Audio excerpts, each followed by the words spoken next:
Guys, today we have DD Gray, the man, the myth, the legend, NW10's finest, author. What other titles could we add to your huge resume here? Kickboxer? Content creator. Okay. Business owner. Okay. Kickboxer. Okay. Boxer. Jiu-jitsu practitioner. Okay. An all-round MMA fighter.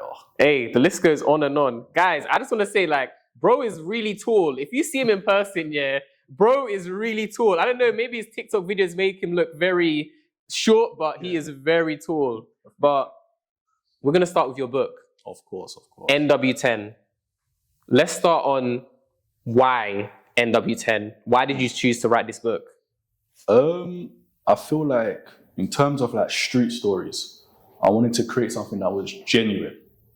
I feel like a lot of the time in the London film industry, a lot of people kind of have a fake representation of how the roads actually go. And I think it's so it's too simplified in the sense of it's just cool, this person's poor, so they jumped on the road. Which a lot of the time is actually not like that. A lot of the time it's circumstances and people reacting to their environment or adapting to the environment, which causes them to walk down a certain path. So that's what made me kind of want to write that story. Okay, so you're basically saying there's nuance to the situation is more complex than it appears to seem, because let's think about it now. The typical hood story is okay, my mum is struggling to pay the bills, so I'm gonna have to go sell drugs in Brighton or wherever, right? Yeah. And for you, can you give the audience an insight into how it could be a bit more nuanced, essentially? What could that nuance look like? I would say in terms of different characters, for instance. So I've got one character in my book called Marcus. He actually comes from a very good background. He went to private school. His parents funded everything, but his father dies. And obviously, naturally, they can't live the same lifestyle that they used to live. So they moved to Northwest London. Marcus did not grow up like a lot of the kids that he later on meets in the book. And because of that, he's subject to a lot of bullying. And his choice to jump on the roads is through protection, because obviously he wants to stop getting attacked after school. So a little nuance like that. You know what I mean? I've got another character called Rianne. She meets a group of girls. She grew up in a house where she's the only girl. She doesn't really have any sister figures. Her mother figure's a bit janky. So when she meets other girls, she's quick to grow attached to them. And because of that, she also follows them down a path. So it's just little nuances, obviously. Yeah, just different reasons as to why people, decide to do that. That deeper complexity. And I feel like people that aren't from that life can understand it from a different point of view as well, and understand that these people, their challenges aren't surface level. It's not just, I want to impress girls, so I'm going to go do this, or I'm going to go and do that, which is why I like that added level of depth. And we can tell that you've thought about this. You're not just rushing in to make quick money, which is very wholesome as always. And one thing about your book as well, you touch on the rivalry in two different areas. And if you're from Northwest London, NW10, I don't even need to name the areas. For you, Stonebridge and Church Road. Like that? I'll say it. I don't give a damn. 500 pages of dry snitching. Let's just call it what it is. You know what, I wanted to ask you why you chose to be so realistic. Because I'm reading your book right now after a long day of work, and I'm like, wait, my auntie lives down that road. I'm like, why did you choose to use real names? And what's the idea behind that? I wanted it to be as real as possible. And I'm a firm believer in life. It's if you're not willing to go too far, you'll never go far enough. And I think if I'm going to write a story, kind of like an ode or a tribute to where I grew up on my postcode, it's only right that I make it as real as possible. So I've got to say real names. I've got to say real locations. That way you really get the feel of what Northwest is about. Mm-hmm, mm-hmm. You know what I mean? So that's definitely why. There's an author called David Olusoga. Have you heard of him before? No. Basically, David Olusoga wrote a book, I believe, called Black British History, or something covering Black British history. He came to the BBC one time and he gave us a talk. And he said that essentially when he was writing his book, he looked at previous books and he was like, I'm going to take the template from this and I'm going to mold it off of this to make my own thing. Because there's no original ideas on the earth. Let's just replicate it. And then that's how he made his book, right? I forgot the name, but how did you find that structure? Where was your structure? What was your inspiration to make your book? Well, initially, it was going to be one single main character. What inspired me to do a multiple POV of characters was Game of Thrones by George R. R. Martin. Mm-hmm, mm-hmm. So when I saw that, I said, okay, different characters, different themes, different journeys. That's what made me want to incorporate more and more characters into the story. Because I think it would add, like you said, more depth. It'd be a lot more interesting. So I'd say that was my initial inspiration. Machiavelli's The Prince. Mm-hmm. So I took a lot of inspiration from that as well, just in terms of like the quotations, even the 48 Laws of Power in terms of quotations, using historical references and stuff like that, just to bring home the point of what's actually going on. So I'd say, yeah. What I like about that is you have a very good balance, how can I say, a range of different books that you read. You're not just very one-dimensional. How did you pick your palette like that? Because I know certain people, right, especially when you're a young black man, you're just thinking, I need to get my money. So you just focus on the 48 Laws of Power, Rich Dad, Poor Dad. How did you venture out of that? Did you start with those type of self-help type of books, or did you start with fantasy? I'd say fantasy, but not like dragons and golems, not like that kind of fantasy. But yeah, my favorite book is actually The Count of Monte Cristo. I've heard of that before. Yes. So long story short, it's about a guy who obviously is marrying a beautiful woman. He's promoted at his workplace, and his 3 friends who are actually jealous of him set him up and sent him to jail for 14 years. Mm-hmm. While he's in there and he learns that he's been set up, he meets another man who gives him his treasure. And then obviously over time, he develops himself into a whole new identity, and he comes out and he seeks his revenge. That was actually my first favorite book out of the many I read. I like that book because I felt like it taught me how to dream. That even if you're in a bad situation or you're locked up, the same way the Count was locked up in the book, you can still aspire to come out and reinvent yourself. Obviously, he did it in a negative way, but I like to think I did it in a positive way. So I would say, yeah, that's where my palette came from. Rightfully so. And the thing about it is, like, no one would expect that to be your favorite book. Yeah. You know what I mean? Who put that book in your hand? Who was even the first person to put a book in your hand and say, read? Funny enough, yeah, I was always kind of a bookworm, when I was in primary school. Really? Yeah, I was a little bookworm still. Do you know what it is? I was at home and my mum used to work late, innit? Uh-huh.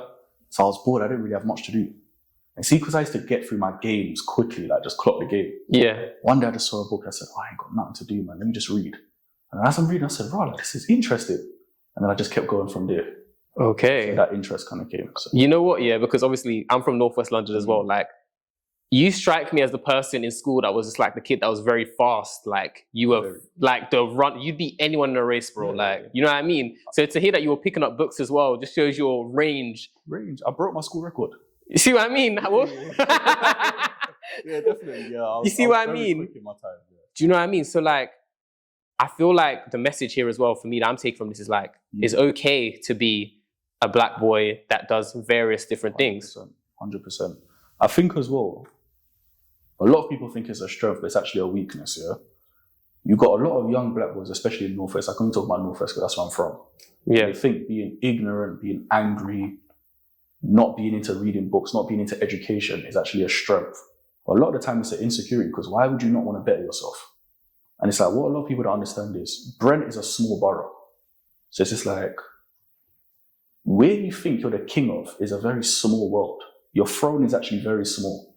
When you go out into the real world, you'll meet people that they'll only deal with you based on what you know, what you can bring to the table. So the fact that you have no range, it's like you're handicapping yourself in life. So it's like, if they want to be handicapped, go for it, my brother. Not over here. We're on team range. You feel me? So, yeah. Big up team range. Best team to be on, honestly. You know what I mean? You mentioned video games as well. What video games are you playing? I can assume. I think I can guess your video game, actually. No, go on. SmackDown versus Raw 2007. You know me too well, you know. Are you sure you didn't grow up in the same house? But let's be honest though, SmackDown versus Raw 2007 is like one of the best games of all time. Definitely. If not the best wrestling game of all time. It was so good, honestly. Like, for me, my favorite wrestler has to be Rey Mysterio. Okay. I'm kind of an Undertaker guy, you know. Undertaker, I feel like for me, yeah, like, he was too overpowered, honestly. Like, in that game, he was way too overpowered. But what other games are you playing? Star Wars, FIFA, of course, PES at the time. I'm trying to think off the top of my head, you know. I actually liked a lot of fantasy games, you know. Yeah. So, yeah, that kind of stuff. I actually had like a range, God of War. God of War? Yeah, everything, yeah. Tell me, will there be more books in the future? Well, there will, but it won't be street content. Okay. So I'd like to move over to either, obviously, I'm trying to grow in like business. Mm-hmm. I don't think I'm at a level now where I could give anyone advice about business, so I'm just keeping my mouth shut. Mm-hmm. And obviously, when I grow and I develop and I can actually offer something, or I can offer some insight, I'd love to do a book like that, like a proper self-help motivational book. Okay. Yeah. How long did it take you to actually write this book? 3 months. 3 months? Yeah. But then bearing in mind, bro, yeah, I had a lot of material. You see what I'm saying? So wait, you're using your real life experiences here? Well, not so much myself. Yes, there's a part of that. But I'm saying also like people I know, things I've witnessed, things I've heard about. So it's just like, it's a good mixture of just different things. It's like a cocktail of just bare people's experiences. Yeah. Including some of my own. So yeah, that's why it was very easy to do it so quickly. Take me into that process of 3 months. Is it 9 to 5 writing the book, or is it only at nighttime when I'm finished work to writing the book?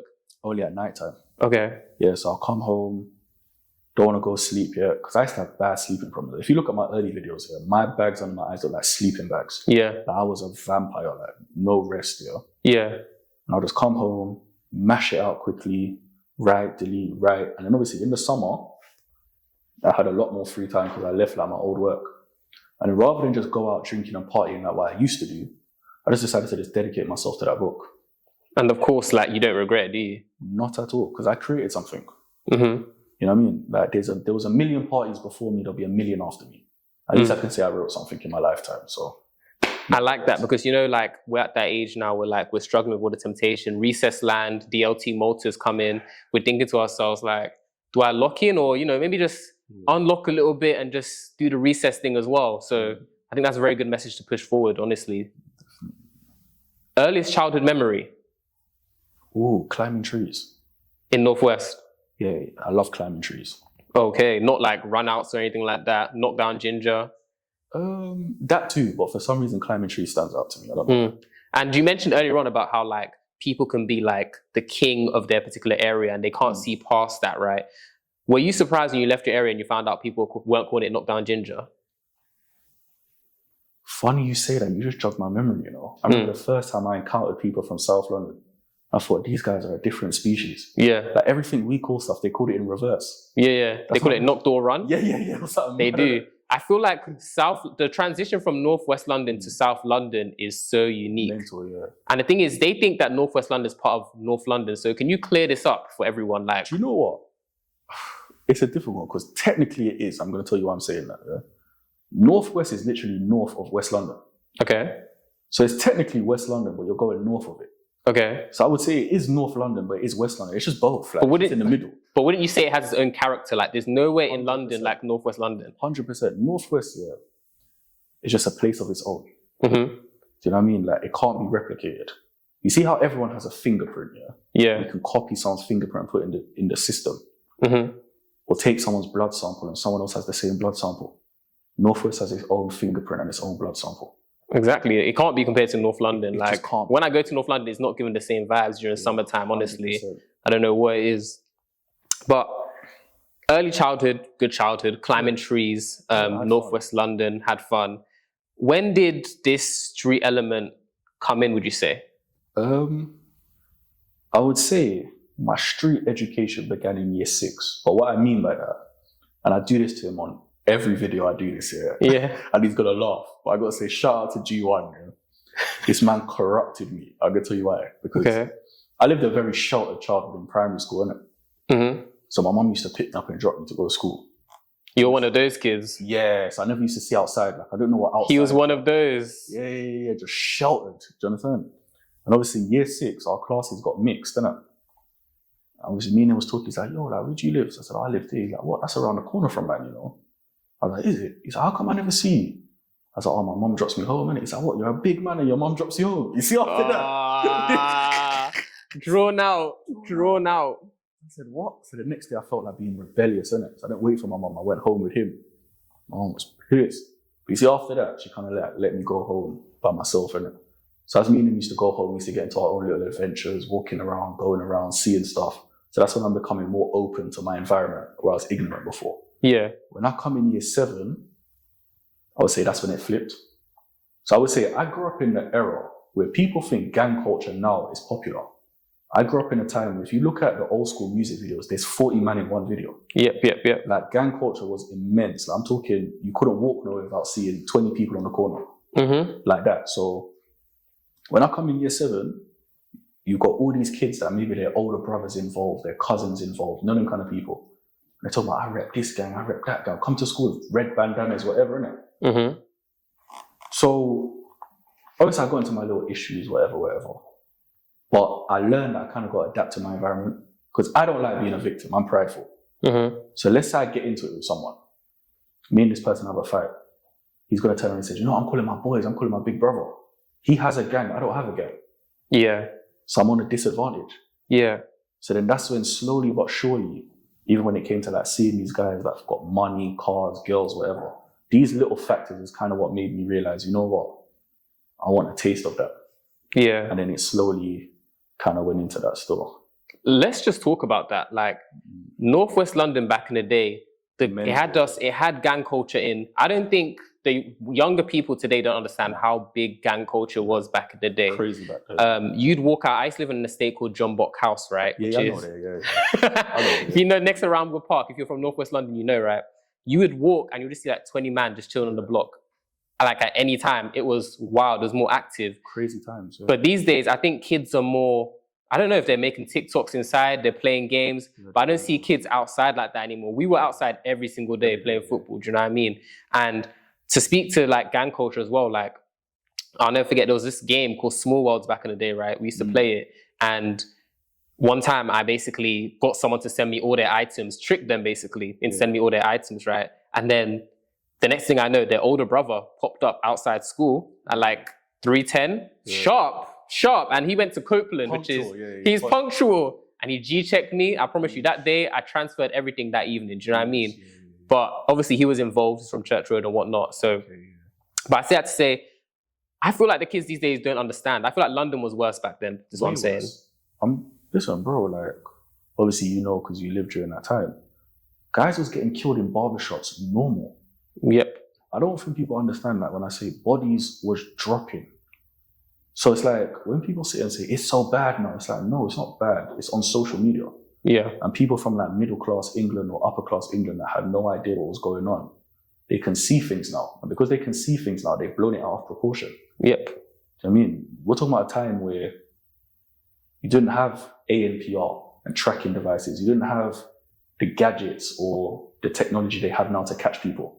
So someone could stab someone up and go home, change their clothes and get away with it. Yep. So I'm saying, crazy times, bro, crazy times. Yeah. And you also mentioned the fact that obviously, I'm assuming you had no older brother, right? I do, but that's a sensitive subject. Okay, sure. But like more so, I was just going to touch on the fact of basically being a victim, right? Because you mentioned earlier on about being a victim. And I feel like one of your favorite phrases of mine is make civilian life great again. Yeah. And basically, that inspired me to make up my own phrase, make snitching great again. Wait. Go for it. In the sense that before we had this interview, right, a guy tried whacking me with a wooden plank, right? And then I called the police, as I was meant to do as a civilian. 100%. But some people may say, why didn't you do something? Like, are you a victim? Do you know what I mean? So how do you feel about that topic of people not feeling comfortable to be victims? To be fair though, I would say, when I did mention the term victim and not wanting to be a victim, like I meant in the sense of like, I witnessed guys get terrorized and bullied. Yeah. So I may not have gone through that, but I didn't also have the advantage of people thinking, I can't even look at this guy funny because the repercussions. So I say I was stuck in the hard middle. When it comes to like the point you made about snitching, I always say to people, yes, snitch, you're a civilian. You're not involved. If you're not a criminal, why are you upholding street rules? Matter of fact, criminals snitch. You know what I'm saying? I had an older when I was growing up, This guy said, I better not ever find out you're snitching. The guy threatened to shoot at my mom's house. Anything if I snitch. Do you know Reasonable guy. Guess what? A year later, he snitched. You see what I'm saying? Like, these guys in the ends that their names are on statements saying, he attacked me. So if the people who created the rules themselves are not living by it, why would you as a civilian live by their rules? Yeah. Snitch. It's true. It's true. I just feel like in order to essentially move away from that, people have to understand that it's okay to quote unquote be the victim and turn the other cheek and move forward with things. Do you know what I mean? Because the thing is, sometimes things run deeper, right? I feel like as soon as you put your hands on somebody, it's liable to go anywhere from there. It's up. It can go to the furthest extents of the earth. Do you know what I mean? And it never stops. It feels like you always have to keep this act up, always have to keep your guard up, I feel like personally, I was speaking to my bro behind the camera, Daniel. I was saying to him, like, there's nothing like a peace of mind from God like when you close your eyes and you're waking up and you're good. So I can't even imagine a paranoia that's like associated with harming somebody because you wanted to get your revenge and then having to watch your back all the time. 100%. I think you made a very valid point. And I always say to people, like, I get kids that message me on TikTok, this person did this to me, I want to get them back. I don't tell them they should, I don't tell them they shouldn't. I always say to them, are you willing to handle whatever comes after that? If you are, go right for it. I'm nobody's dad, I can't tell you how to live, do you understand?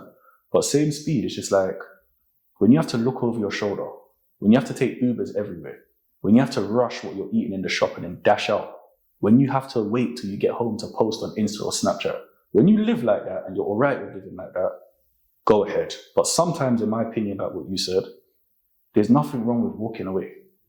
There's nothing wrong with walking away. Yeah. Do you understand? Because sometimes the guy that's starting a problem with you has nothing to live for. Yeah. Think about it. Does a happy person get out of their bed, have a shower and brush their teeth and think, let me go and harass and hurt another person? No. Look at his life. Look how he's living. Do you understand? That's a guy that you let him fall on his own. Life will deal with him. Literally. I'll never forget, there was a story my friend told me about some guy who had beaten him up in front of some girls in Tottenham, right? Yeah. And then 6 years down the line, he got in the face with a water pistol, let's say, for TikTok, because he's going on TikTok. And I just feel like there's something about when you lay your hands on somebody, that repercussion is just so bad, honestly. There's something about it. I'm not sure what the laws of the universe are, but it's crazy in that way. 100%. And not even to go too much on that quickly, I find as well, some people are very strategic when they're provoking you. You see the way English self-defense laws are. Right? Another man can push you right now. You know, if you punch him in his nose and you break it, you're the one that gets in trouble. There are some men out there that they purposely provoke other men so that when you react, he'll just call the police on you and ruin your life. Yeah. Do you understand? So sometimes you just got to clock when somebody's trying to provoke you out of your position and just walk away, bro. And let's be honest, once you have a sentence behind your back, right, it's already hard when you're walking into job interviews, right, to get a job as a black man, I feel like, let alone if you have a sentence behind your back. 100%. That stain is on your name forever. And I think that's a very wicked thing to do to somebody, to provoke them in the hopes of calling the police on them.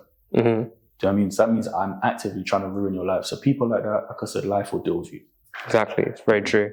You also spoke about, essentially, I remember watching one of your videos on YouTube and you said that what really made you leave this, stop being a street educator, let's say. I like that. Was the fact that you said that you saw the world larger. You saw the world in a different perspective. You zoomed out and you're like, there's more to life than this, you know? 100%, yeah. Do you want to touch on that some more? 100%. So when I got to like 18, 19, I'm tired, bro. I stepped in the field at a young age, you know. I'm tired. I've aged in dog years. You see what I'm saying? I'm tired. You know what I'm saying? Yeah. And as I'm getting older, I'm just sitting there and I think to myself, surely this can't be it. These guys are having the same old conversations they've been having for years, chasing the same old girls they've been chasing for years, doing nothing. It's like a hamster on a wheel. I said, I'm going crazy. And luckily for me, I started to mix with different people. So I started to connect with different people, or what people would consider like nerdy people or geeky people or whatever. And I can't lie, bro, like my first lad's holiday or manden's holiday, whatever, I went with Anik and I enjoyed myself. I loved it. See, when I come back to London, I said, none of this stuff matters. Do you understand? When these guys were taking me to festivals and I'm eating out, I'm thinking, they live life the right way. They're peaceful. They're happy. I mean, so after obviously exposing myself to different experiences, I said, this is wrong, man. I'm out. You know what I mean? I resigned with immediate effect. Yeah, handed in your resignation. Yeah, I'm done. How did people take that though?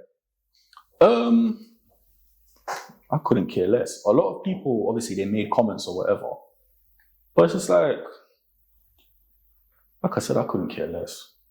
My thing is, say what you want as long as you don't put your hands on me. So I couldn't care less. Yeah, people always talk, I feel like. So thinking about what they're thinking when you're making your decision, you know, makes no difference, right? So I was also going to ask you as well, based on that, what is a neek to you?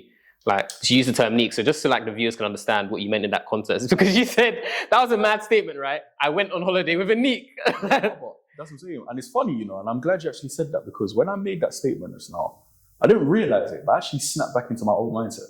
Okay. Because I'm still thinking of when I had first met him. So now, talking from my age now and how I am now, I went on holiday with a normal person.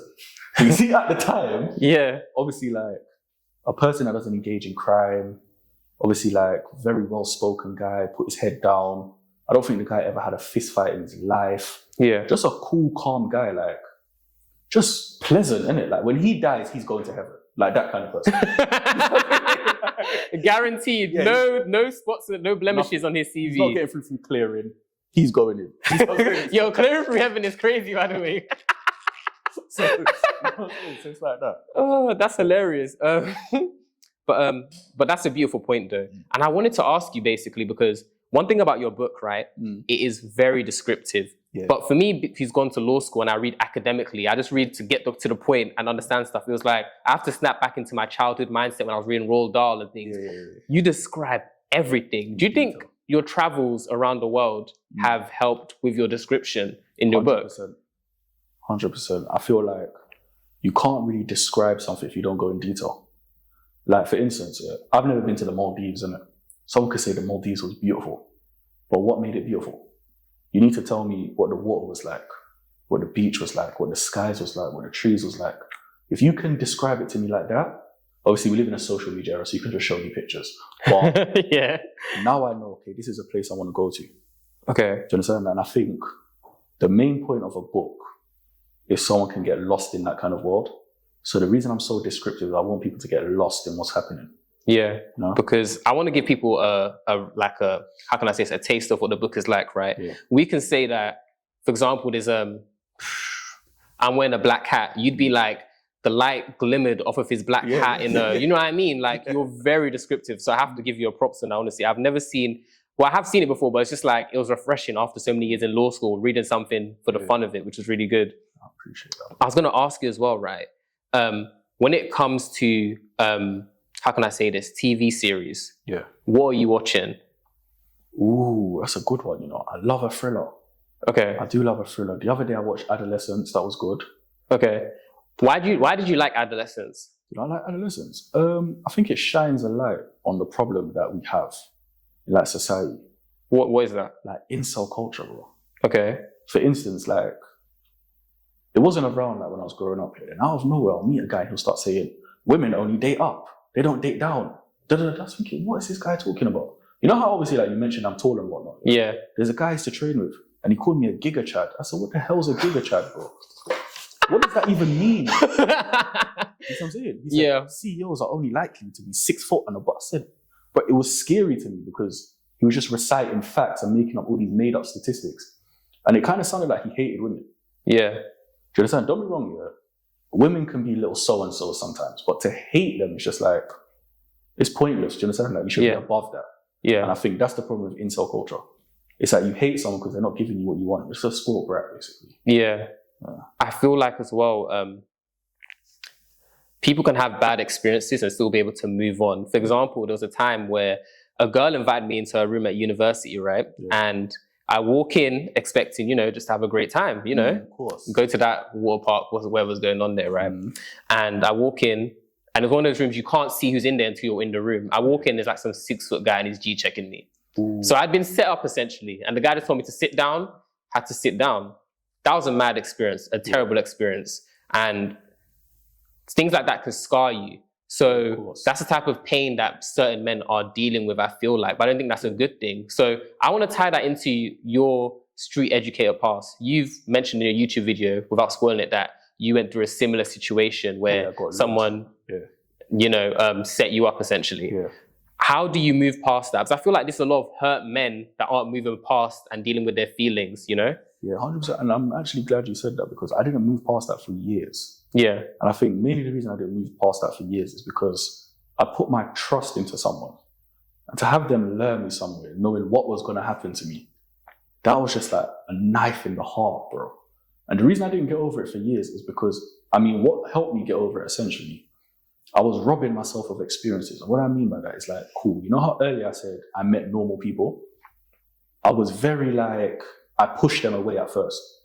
And I'm actually shocked, that they actually put up with me. I think to myself, I'm trying my best not to be your friend. You keep trying, but cool, we're here now. Mm-hmm. I was rejecting a lot of good people in my life because of what somebody did to me how many odd years ago. And because I was doing that, I refused to see the blessings that were in front of me. Life is to be lived going forward. And you see, like, fair enough, like, I've had some women do me wrong in the past, but then imagine you meet an amazing woman tomorrow and you don't deal with her correctly, all because of what some women from how many odd years did to you.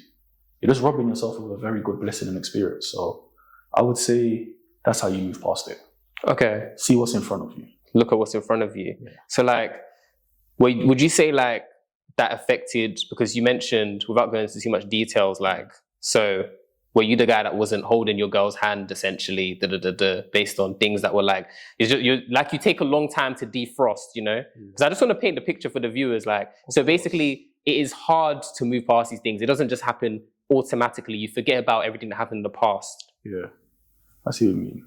Well, you're asking about how I was with women. Yeah. Or in terms of like, how long did it take? I just want to drive that point home that it took a while, surely, right? Funny enough, yeah, I was such a little sweet boy when I was in school. Okay. I was holding hands, writing love letters. That was the kind of kid that I was, yeah? Yeah. And then funny you say that, after my bad experiences, I just became brutal. Like, just not who I was. And I think what doesn't help is when you've got guys around you saying, oh, this guy's a sweet boy, this guy loves women too much. You know, like all of these kind of comments. Yeah. So you don't realize it, but maybe you're on the ledge and you're being given like a little nudge to go to the dark side. Yeah. And I would say for a minute, it was like that. But as time went on, I think you can't really fight your nature. And you see like a lot of men that are like horrible to women because something bad happened to them. That's not your nature. Do you know what I mean? So I would say over time, the real you will come out, but it does take a long time. Yeah. So you see how I am now, I'm basically how I was in school, but in a grown-up version. Yes. But yeah. And one thing I like about your content, right, is like, you're not in that manosphere box. Like, you give advice to the guys, yeah, but you give advice that even the women agree with. Like, I'll read your comments and the women are like, yes, the guys need to hear this one, right? And it's like, it's empowering men without putting women down. So when you were breaking into TikTok, how did you find your niche? To be honest, I wasn't looking for a niche. Okay. You know, like when Bruce Lee says the greatest technique is to have no technique. I was freestyling from the start. Okay. So big up all my viewers because you made me who I am because I had absolutely no plan. Yeah. So, yeah, man, I just started talking. I just started talking from the heart to the mindset and everything. And luckily for me, it just took off. So I have to thank everyone who's ever watched me. I have to thank you. Yeah. And let's make this clear. You don't pay for ads, do you? Nah. You've never paid for an ad in your life. And then also as well, because obviously there's this stigma around TikTok. I don't know if you know about it. Like, TikTok is a weird, like, even certain guys like Lowski are saying, like, he was on someone's show saying, oh, TikTok's a bit of effort promoting my song, Why TikTok in particular? Easier barrier to entry, to be fair. I don't know, I had the app and I went through that period I think everybody goes through where they're just scrolling through TikTok for hours on end. And then obviously I had my account. Then I just thought, why not? Because initially when I started to post on TikTok, it was like fitness content. So I used to just post stuff like kickboxing stuff, runs, you know, stuff like that. And then over time I started talking. When I started talking, people kept saying to me, oh, we want more, like keep going kind of thing. And then that's where it went off for me. And it's organic because you will literally just pick up your phone, hold it up, and you'll be in the middle of the street just talking, and you're, all right. And it's just like, and it just goes off, and the people resonate with it. And that's why I like it. It's just real and authentic. Nothing pre-planned or anything. You're not an industry plant, is what I'm saying. Yeah, okay, appreciate that. You didn't come out with like a big backing behind you to like, you know. Just me and my park. All right. And the thing is, you didn't start off with just like, how can I say this? You don't just tell greasy stories, you know. They have a message behind them. 100%, yeah. Why was that important to you? Because let's be honest, there's 110 people that are just telling greasy stories and there's no moral to the story. It's just like, okay, you slap this person, but what's the point here? What's the point? Yeah. I would say I want to kill the character. I feel like a lot of street people or gang members, because obviously gang members and street people aren't synonymous, innit? You can be on the roads, but not in a gang. I think a lot of guys play characters. And a little bit like Heath Ledger with the Joker, they get lost in the role. You see, when someone gets lost in the role, I think they don't really understand the difference between what's reality and what's fake. So when they do go online, they say a bunch of stuff, and you've got like little kids that worship these people based on the character. So my job essentially was just to kill the character. I just wanted to let people know this thing that you worship is actually not what you think it is. You know what I mean? Do you envision a future where the two sides, let's say, that are rivaling in any area, doesn't have to be Northwest, essentially stop and drop the characters and just shake hands and... Absolutely not. Okay. The reason I say that is because people have died. Okay. It's like when you lose like friends, associates, family members, there's a pain that can't be described. Yeah. So I would say if you've suffered that pain, it's kind of like they took one of us, you want to take 10 of theirs. Okay. If that kind of mindset, and I think a lot of guys are suffering from that mindset, like too much things have happened. I remember as well, in order to forgive someone, you have to move on. A lot of guys have been on the road from when they're teenagers. Some of these guys are in their 30s, 40s, and they're still there.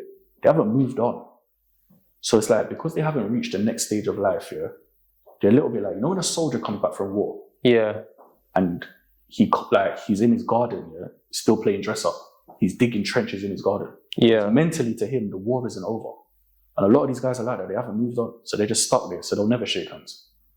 I always think to myself, it starts off with the youth, right? And obviously, who am I to speak? I used to live in Northwest London, but then I luckily moved to the sticks, right? But I always feel like, because when I was growing up with kids, right, or my friends, we were all in year 5, year 6, and then when year 7 touched, then everyone just starts being who they really are. You know what I mean? Only special cases are really bad in primary school. Do you know what I mean? So like, I always think to myself, like on a Professor Xavier type of thing from X-Men, maybe if we just move these people into different environments with like a massive house in the country and like teach them things and feed them knowledge, then maybe that could be the thing that stops it from the root cause. But 100%, yeah. Yeah, that's what I always think. And it's quite sad that you don't feel like the characters will ever drop. Yeah, do you know it's like I mentioned before, obviously I could be wrong in it. Like, you can't take my words for gospel, but from what I've seen and from what I hear and the way people feel towards people, I don't see it dropping. I personally don't know. Fair enough. Just to jump back onto TikTok, like, what's everyone's reactions? People that know you from before, how are their reactions to you now being on TikTok? I do get some nice messages, but mostly people from before stop me on the road and they talk. But they do show me nothing but love, so big up everyone. Thanks for that. I can't complain. What's the PSA for people stopping you on the road though? Because it seems a bit, I don't know, if I'm going to the post office, like, okay, I hear it like 2 minutes, like, you know what I mean? What's that PSA for people? I don't mind, you know. Yeah. Because you see, for people to want to stop and talk, that means you've affected them in a certain way. Because people don't stop to just talk to just anybody. It's London. Because I've obviously had like an impact on you. That makes sense? Yeah. So I'll hear you out. Like, I'm not above hearing you out. That makes sense? I'm not going to sit there and chat to you for an hour. Yeah. But we can chop it up. Okay.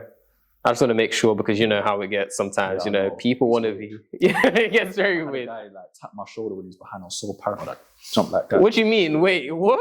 But obviously I was on the train, innit? But I had my headphones in and you can't get my attention. So he held my shoulder and obviously I think someone's trying to do something. So I jump around like that. He's like, no, I just want to say, I love your TikToks. I thought, don't do that, bro. Was this underground? Was this the underground? Overground. Overground as well. Yeah. Night. What time was it? Evening times. It's like maybe 6 or 7. Boy, as someone whose phone has been robbed, I still live with that PTSD. So I can't imagine someone touching my shoulder for like... Mental, yeah. Oh, it's a beautiful life, right, though, because to know that you just pick up your phone and you just speak your truth, and for people to resonate with it that much is just beautiful, honestly, and a testament to how much of a great character you are. No, I appreciate that. Who's that influence in your life that you look up to, if you don't mind sharing? I wouldn't say I look up to a person, more like idea, innit? Okay. So like an idea of the kind of person I want to be. So I sit there and I think, I have a person in my head of what I want myself to be. I'll say maybe like an ideal character. And I think, how would this person live their life and how would they want to behave? So I try and live up to that. So I'll say, yeah. Amazing. And one thing I'll say is like, so what's that idea, would you say? The main idea or the main philosophical idea that you hold up and you're like, I'm going to follow this. I feel like for me is love, right? I try and show love to anybody, try and be reasonable. However, always try to pour into other people. What would your... I'm similar to you. Okay. But I also want to be like a noble person. Okay. I've done a lot of bad things in my life. So I think, obviously having the rest of my life ahead of me, I just want to do a lot of good things. So that's kind of like my philosophy. I just want to put nothing but purity into the air. Yeah. That's my thing, yeah. Okay. And thank you for not wearing a bally when you came on TikTok. Was that an option for you? Like, yeah, but I couldn't care less, bro. Yeah. See what I mean? Like, I'm here, it's whatever. You know what I mean? So, yeah. But the thing is, like, Because you always think to yourself when you're starting social media, like, I want to do this, but I don't, my face, because I'm sure like you're not doing this to be known. Nah. I was just chatting. I didn't even think it was going to go where I thought it was going to go. You know what I'm saying? And here we are now, like, it's beautiful, honestly. And I also want to ask you now about, how can I say this? Like, not to be stereotypical, but did you ever think about rapping? I did, you know. I had a short rap career. Okay. I was a terrible rapper. So I What bag were you trying to get into? Huh? What bag were you trying to get into? Rap. Let's go on the mic and crash out. You know what I mean? Yeah. Talk about how hard life is. Yeah. And it's mad because I'm so glad I got the memo. It's like, brother, this is not for you. How did you wake up? There's so many people that don't wake up from that. How did I wake up? Two things. There was this girl I used to see when I was like 18. Mm-hmm. I pissed her off, innit? And then one time, I get some calls on unknown number. And when she's calling me on my unknown number, she's saying stuff like, you're the shittest rapper in London. Oh, my heart sank. My heart went to my toes. What did you do to make her that mad? Like, what? I moved on, innit? Like, okay. I said, this ain't working for me anymore. Fair enough. Then I get another call, it's just her and her brethren in the background, and they're rapping to my bars. I said, there's no need for this. They'll say, you know, unknown number, you can't block it. So it's like, every time they're ringing me, it's like, I have to pick up. Gosh. So can people find that girl's bad mind? Everything. So we can't find any of your rap videos? None. Oh, gosh. Not in the archives, nothing? None. And on top of that, all jokes aside, but rap was never a passion for me. I felt like I rapped because I was being told this is what I'm supposed to do. Mm-hmm. I never actually enjoyed or loved rap. Like, you know, when you hear certain men talk, they're talking about the beat, the cadence, the sound. I'm like, what the hell is all that? I'm just here to write lyrics on a beat. But it's just that I'm not passionate about it. So why would I pursue something I don't care about? That was kind of like my mindset. That's true. Who would you say were your inspirations to start rapping? My inspiration to start rapping? Yeah. Ooh, that's tough, you know. A couple people. Yeah. You know what I mean? I can't even name off the top of my head. It'll come to me. Let me give you a better question, right? Okay.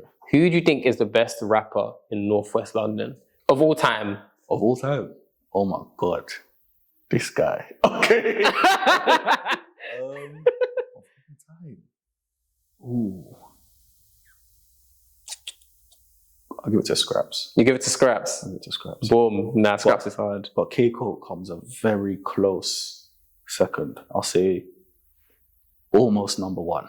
I think Coke could have been as big as bigger than Pot of Paper. I think bigger. Yeah. Honestly, I think bigger. But obviously circumstances, isn't it? He could have been like the central C of that time in terms of like popularity. He signed a deal with Rock Nation, I believe, and he went to prison, and then Rock Nation were like, yeah, we don't want to deal with these problems, you know? Yeah. And it's so scary, right? Because there's so many rappers, like one comes to mind right now, Dig That. And I was reading his case papers the other day. Shouts out to Chris Summers, the journalist that actually was sitting in those courtrooms so that I could read it, right? Yeah. And they were talking about the fact that he had drove from like West London to East London. Oh no, he drove from East London to West London rather.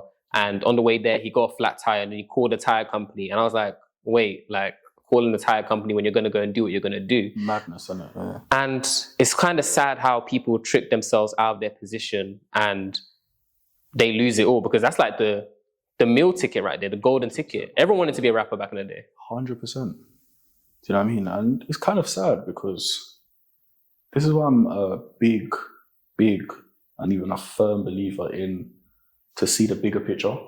Because sometimes, obviously, like, I understand like pride, like people can get to you, people can draw you out. I get that. But you see, when you have something so valuable, sometimes you have to look past that. You know what I mean? Sometimes you have to say to yourself, this guy who did this to me, in 5 years, he'll be doing the same thing. Let me leave him stuck in the hood. But I move on. But, easier said than done. Way easier said than done. I wanted to also ask you basically, well, you didn't rap, but you went into business. How has business shaped who you are? I think it aligned with my character. Okay. I never want to work for people. I had bad experiences working for people, whether it was legit or non-legit. Yeah. Don't want to be under anyone. So I would say it aligned with my character. I would say I'm a risk taker, man. I'm a rebel. You know what I mean? I'm like a wolf in a garden. I always say the difference between a wolf and a dog in a garden, dog has to stay there. Wolf can jump over this fence anytime he wants. I stay in this garden because I like it here. The grass is green. You feed me on time. Yeah. So the minute I don't like what's going on, I'm gone. And with business, I feel like it kind of enforced that idea that I can just put my all into something and nobody's in control of me, nobody's in control of my finances. Well, technically they are, because obviously it's a customer service-based business, but nah, man, I just love the thought of just doing my own thing, that kind of thing. Tell me, can a dog become a wolf? They can, when they decide not to be domesticated. But that's a hard one, because that's years of conditioning. Yeah, let's be honest, right? Like, I'll say I'm a dog, right? So I'm fed once a month. I get my nice pension. I get my nice place to lie down. And the insecurity that comes with actually becoming a wolf and having to be out there outside of your fence, your ring fence, can be quite scary. And I sometimes think it's okay for people to realize that they like being paid monthly. Bro, honestly, I think being paid monthly is excellent.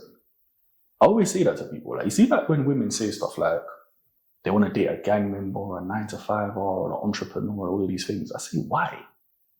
Wouldn't you want to deal with someone that is secure and stable? You know that paycheck comes in every month. So I would say, yeah, man, I think that's excellent. You know what I mean? I don't think there's any right or wrong answer, to be fair. Yeah, it just depends on what you choose and what you enjoy, actually. Like, you know what I mean? And I feel like people underestimate how much you can actually make from 9-to-5s also. There's people that are working in industries that you just don't even know about that are making crazy money. Yeah, I've seen invoices in corporate for like, or I've heard of them, my friend that works in law firms, he's saying there's like 90K, 13,000, like it just goes crazy. So, yeah. Bro, you know, if I could live my life again, I would have been a lawyer. Really? Yeah, if I could live my life again, definitely. I thought you would have been a teacher. Okay. Because like you'd be teaching like the gems you drop, like, you know what I mean? I wouldn't mind that either, but I have to be one of the lit teachers though. Yeah. Not just some any teacher. You got to give me a high position. What even is a lit teacher? Like, I always hear people say that. What's a lit teacher? The students rate. But the students, who they rate is based on who lets them go out to break time early. Do you know what I mean? Like, yeah, but you know what it is? When I say rate, I mean like in the genuine aspect. I don't want to be the guy that, I see some teachers like they dress in designer, they talk slang or whatever so the kids can like them. Yeah. I don't want you to like me. I want you to know I'm here for you. I'm here to guide you. But same speed. If you play any games, you know what I mean? You're done. Yeah. That kind of teacher. No nonsense. I'm firm, but I'm fair. Yeah. That's what I mean. Well, let's not go back to the past and what we could have been. Let's go to the future, right? You obviously do your MMA thing. Yeah. And I say MMA thing like it's a small thing. MMA is so hard. I'm playing UFC 5 and it's difficult. There's Muay Thai, there's kickboxing, you have to lead in with your hook, there's different things you can learn. You can get cut and then it can just go crazy. Like, how did you get into that? I've been fighting for years, like on and off. So I started boxing at 14, 15. I took a long break. Then I decided I wanted to do something different. So I took up Muay Thai and kickboxing. I did that for a bit. And then after, so one of my boys is like, oh, I got a jiu-jitsu gym, whatever, pull up, innit? So I pulled up and I just liked it. Yeah. So I say with fighting, I see fighting as kind of like a religion for the soul. It's an outlet. And I think the problem with a lot of people, they don't have healthy outlets. So it keeps me calm. You know what I mean? Grounded. You know what I mean? So it's good to have hobbies. Okay, always. And speaking to the future as well, okay, TikTok is doing very well right now. Your YouTube videos are doing very well. People are picking up on them. They're taking the stories. So you also hinted at a podcast that could be coming in the future. Yeah. Okay. Is that like, can you share any details on that? Will it be? I had some issues with the venue. Yeah. So I've had to reschedule. But when I do reschedule, that's definitely coming out in the future. Okay. And sorry, carry on. No. Go ahead. I was going to ask you, just to reiterate, right? Is it just going to be based on your life? Is it going to be based on gardening? It can be on anything, because your range is crazy. Yeah. Actually, it's not even going to be about me anymore. Obviously, naturally, in conversation, I'll talk about some of like my own experiences. But I say it'll mostly be like user generated. I'll mostly like talk to the people. Yeah. So I have people phone in and do dilemmas. I'll invite guests, that kind of thing. Yeah. How do you choose your dilemmas on TikTok? They just come to me, you know. Yeah. It's like premonitions. I have to wake up, see something, hear something, or it springs to mind. I just record straight away before I forget. Just record straight away? Yeah. Early in the morning? Yeah, either early in the morning or midday. You are not catching me in the evening. definitely. But more so in terms of like, I mean like the people that send in their dilemmas. Like, how do you vet that and say, okay, I'm going to make a video on this? There was one you made about for ugly guys, and the ugly guys were coming. The question was, how can I get girls as an ugly guy? And you basically broke it down. Yeah. Why? Like, how do you choose? I choose based on like which is the most common.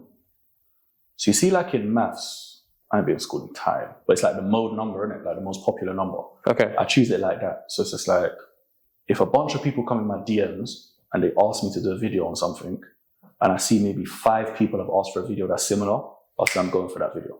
Okay. Yeah, so it's like that. Okay.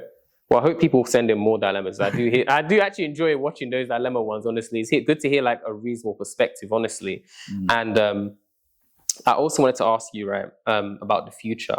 Do you ever see yourself putting yourself in that mentorship role? Because you said that people DM you, kids, I'm assuming, and they'll ask you. Do you see yourself being that person for them, let's say in an official role, working with the council or, you know, that type of capacity to help young people?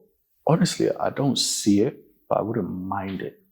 So I'm open to it. If the opportunity came, I would actually take it. But it's not something I'm actively pursuing now. Yeah. And obviously, it's hard to break down into like, let's say, a few words. But if you could give advice or say anything to a young person listening right now that may feel trapped, whether that's through them depression, whether that's through the street education thing that we spoke about earlier on, anything that has them trapped at the moment, what would you say to them? I would say things are going to get better. It might not seem like it at the time, but it will. You will grow older, things will get better, and over time you will become the master of your own universe. I think obviously if you're a young man and you're a kid, you're still under obviously, I wouldn't call it oppression, let's call it guidance, or your parents. You still have peer pressure, social pressures, all of these things. But as you get older, these shackles tend to go away. So I would say give it time. Time is also the best teacher and time heals a lot of things. Give it time. I would say just survive. Yeah. It will get better. That's what I would say. Yeah, that's gospel right there, honestly. And I hope people take it in. I guess that's everything for today. Do you have a final message for people listening? Make civilian life great again. That's it. Hey, listen, I'm so glad that you're a civilian now. And I'm ready to welcome you in on this side, honestly. I love it. I love this club. It's like Soho House. Oh, I love civilian life. Listen. It's beautiful to have you on this side. And I just know that you're going to continue to do amazing things. And this is only the beginning for you. So people better look out for you, honestly. Honestly, do you want to leave the people with a message? There's just so many messages. I would say, please buy my book, NW10. Yes. I would say, naturally, thank you for watching me on TikTok. Please continue to support me. It means a lot to me. And I would say win. Winning, obviously, is subjective. So it's like, winning doesn't always mean money. Win could mean your dating life. Win could mean your family life. Win could mean many things. Just win. Conquer. A lot of guys victimize themselves and they let life happen to them. Conquer, win, destroy, overcome anything in front of you. That's my message for you. Be a conqueror. And that's a wrap. You are too descriptive.